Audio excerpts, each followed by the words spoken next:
Sit down and relax as I talk about the thoughts that we all have throughout our day. I'm your host, Jordan Rodriguez. I hope that you share and enjoy. The way this benefits me is that I'll be able to document, refer to, and help others with my journey to a million.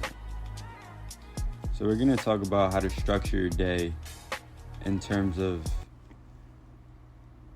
time, efficiency, effort, sleep, eating, everything in between. I'm going to talk about this because of the fact that I'm going through a really extensive work week right now. And I'll walk you through what I'm going to be doing for, let's say, 8 days. Because let's say the 9th day is your biggest day, right? And so you're doing this weeks prior, or a week and 2 days prior to what that event actually is. So day one, in my situation, I have a big day tomorrow because I have 2 really big things that I have to get done and make sure that I show up for.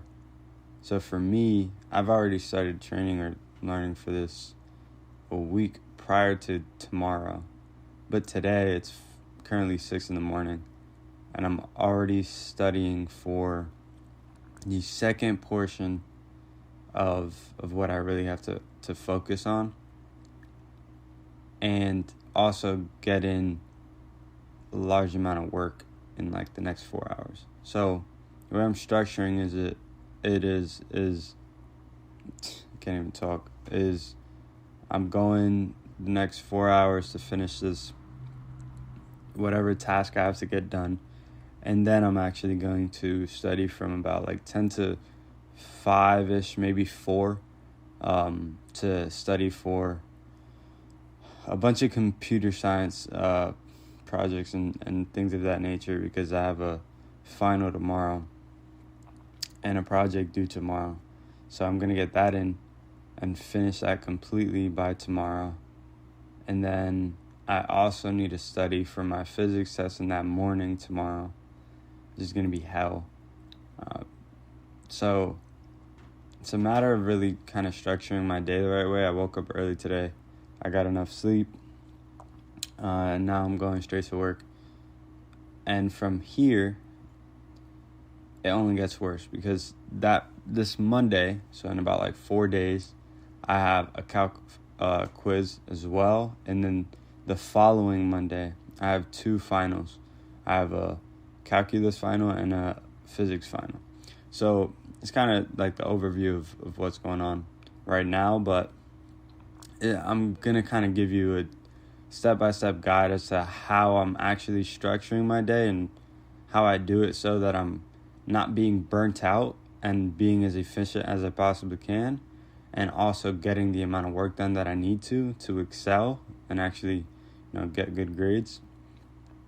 And so today, obviously, waking up extremely early it's really more of me. Like, that's what I like to do. There's nobody bothering me. I get to, shoot these podcasts and kind of just be to myself, and get that time to myself. And I enjoy that a ton. So it's beneficial for me.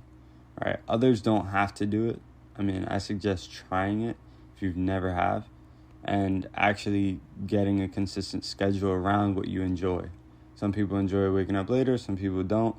Either way, the way I see it, majority of people actually have to work, so they have to wake up around 8. So if you do end up creating a schedule around you waking up at 6, you're going to be 10 times more productive than just about like 90% of the population, just because of the fact that you're getting the right amount of sleep when and you're timing yourself the right way. So you will be more productive, you'll have more energy, and on top of that, you'll be giving the focus to sleep that it deserves, right? And so for me, I go to bed around I try to get to bed around 8, 9 o'clock, knock out by like 9, 10 o'clock, right? That's roughly what I go for, and then I wake up around 5. I suggest you understand that it's going to give you time. You're going to take some time to get out of bed and wake up. I suggest going out, putting really heavy light on yourself at an early time so that you can already start to wake up. If you don't sleep with your partner or, you're free, then like in your own room, I suggest getting a lamp, 10,000 lumens, I believe it's called, or Lutz. Yeah, I'm pretty sure it's 10,000 Lutz. Get an alarm lamp, and those will kind of wake you up around that time so that your body could start kind of waking up and getting to work.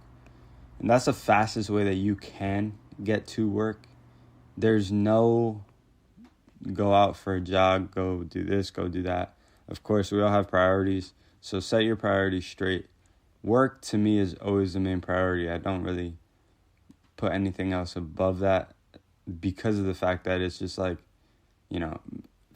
obviously health is very important. But for the past, since I could remember, I was playing basketball my entire life and working out my entire life. So I'm pretty healthy in terms of that. And my diet hasn't been the best lately, but it's always been good over the years. So it's not like, it's not dire for me. And it's not my main priority. Over the summer, though, it's going to be completely different. It is going to be a priority, and it is going to be something that I continue to work on. But for right now, it's just not. And in terms of how you structure your day, in terms of how much work you're going to be putting in, you know your limit, right? I understand my limit. I could work from 5 in the morning to 9 at night every single day for like a week. I give or take like 5 days, 4 or 5 days, and then I kind of need a big ass break. But if I structure it the way that, I'm going to tell you how to structure it right now, then you will be good. So the biggest thing is obviously set your consistent sleep. You need to get enough sleep. I can't, emphasize that enough. It comes with a number of different things when it comes to your energy, your mood. Absolutely everything is depending on your sleep right now. That's the main priority. And then when you go on to actually waking up certain times and what times to actually drink caffeine. A lot of people drink coffee in the morning, and I do this sometimes too, but it's actually pretty stupid. You have the most energy levels in the morning, about like 30 minutes to an hour, I believe, don't quote me on that, of when you wake up. Because your body's already naturally waking up, it's already, creating your energy, and you're already getting ready for the day. So you drinking caffeine when your energy levels are at its all-time high throughout the day is just stupid. It really just is, because it really doesn't have that much of an effect. Obviously, it's like almost addicting. It tastes great. I love coffee, but it's a little bit better to wait it out, and once the morning is done, drink coffee around 2:00. That is your best time to drink coffee, because it's hours before you go to sleep, depending on what time you're going to sleep. Obviously, if you're going to sleep at 6 in the afternoon, it's not going to work out, but no one really does that. So around 2 in the afternoon, you want to either drink coffee, or what I suggest most naturally is best, take a nap. Take a 30-minute nap, take a 30-minute break. Just take a break.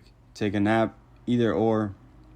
At 2 in the afternoon, that is when you really have to recuperate. That's when you really have to, come back around. And this is from certain studies I was listening to and kind of doing a little bit of research on recently, of how this professional sleep coach for football teams in the Euro League, how he tells his football players to sleep and what they kind of do throughout the day. So a lot of people, a lot of these athletes contribute a lot of time to sleep.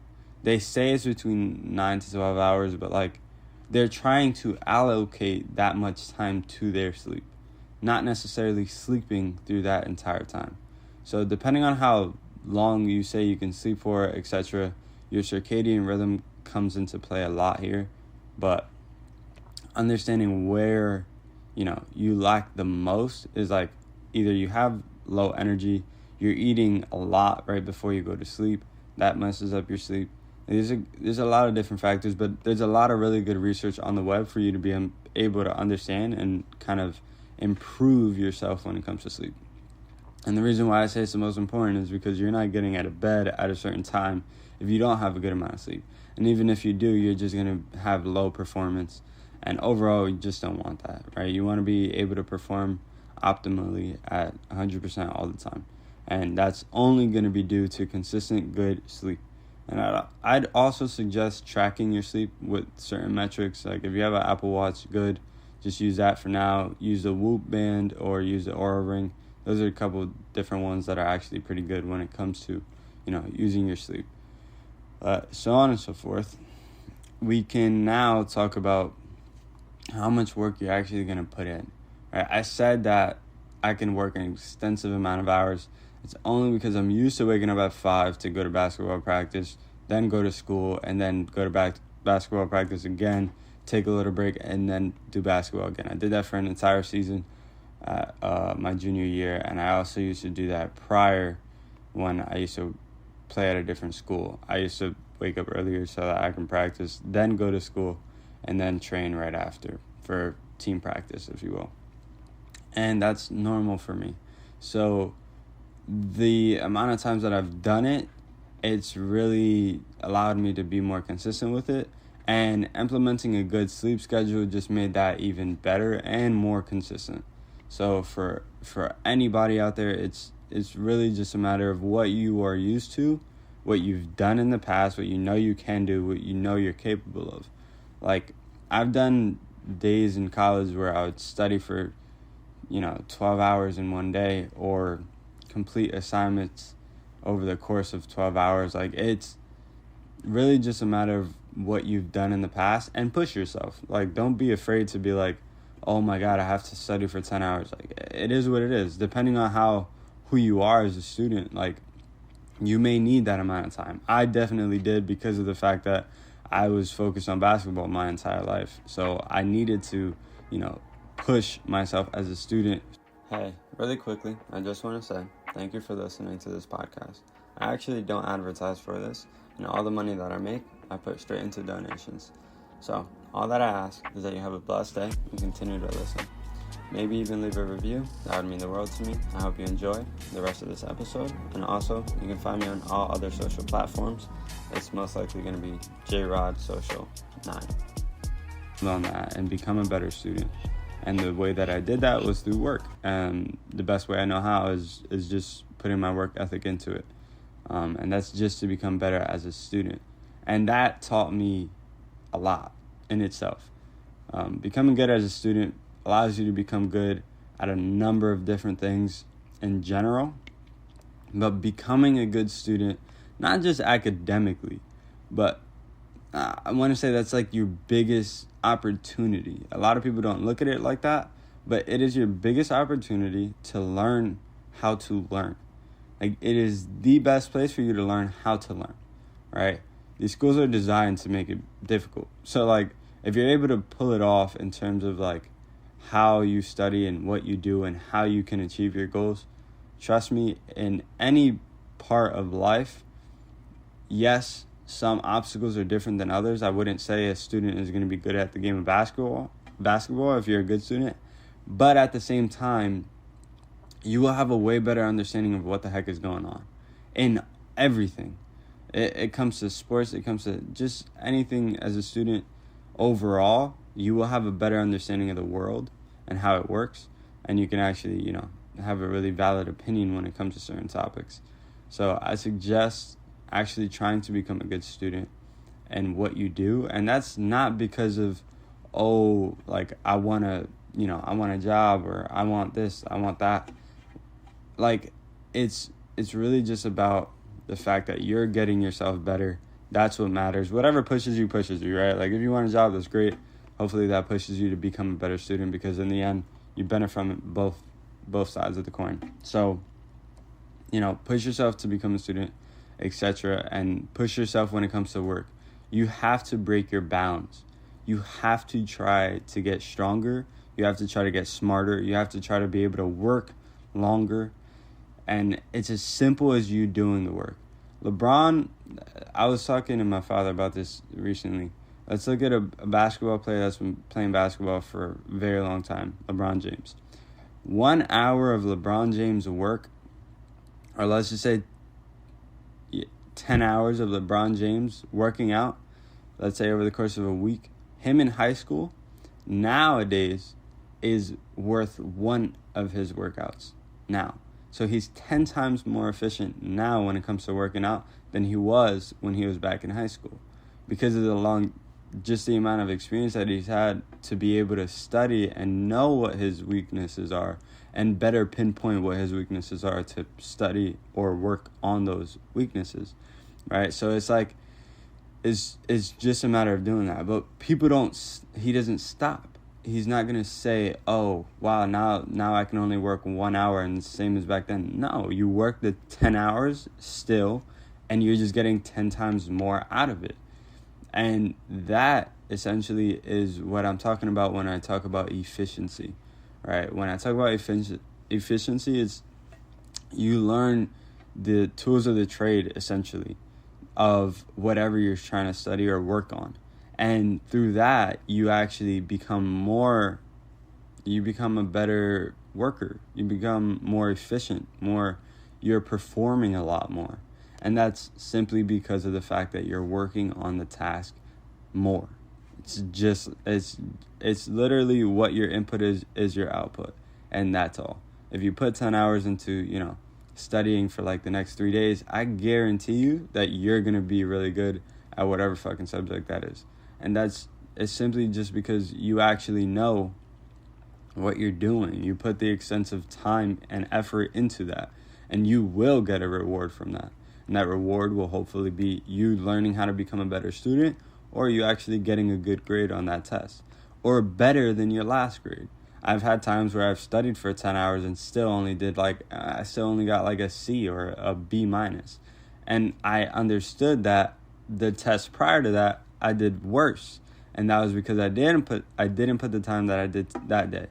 And that just comes with the learning curve, right? So now I understand that I need to study not on the day of for 10 hours, the day prior or 2 days prior or a week prior, to actually fully understand it by the test day and get a 100. That's my understanding of how I can become a better student. And so it's really just a matter of you being a student of the game, how you can structure your day or week around your work. All right, let's say you have a presentation on Friday. Don't start on Friday. Don't start on Thursday. Start on Monday. Fully finish the presentation, present it to yourself, and then when you're done with that, take a break. Go on to Tuesday, and now you have way more time to understand where you're actually good or bad. But my main thing is look at the best. Look who was a good presenter and implement that so that you can understand what the best actually looks like, so that you can emulate that and copy that as close as possible, because that then makes you really good at what you do. It's as simple as that. And so when you actually become better at these things, you just grow exponentially. And this is just a matter of emulating what the best do and applying that to yourself. Knowing where you went wrong. Because you obviously need a guide. You need something to look at. Why was this bad? Why was this good? And etc. With certain, fields, you may get feedback so much quicker. I mean, it's simply like if you look at a football quarterback, his feedback is instantaneous. He understands that he could throw the ball, etc., like however many miles, right? Or he can pinpoint passes a lot better now. And that's just through 1 week of training consistently, right? He understands that. He can see that. Feedback is instantly because you've worked on it and you've seen it in action work. That is his feedback. Your feedback, obviously, for a presentation, you only got one shot. If you have a test, you only got one shot. You don't want feedback. You don't want bad feedback, right? That bad feedback is a bad grade, and you don't got there's no retry. There's no, there is obviously the next test, but obviously you want that test to be the best. And the only way you do that is by preparing a week prior to your actual thing. And that's just really becoming a good student.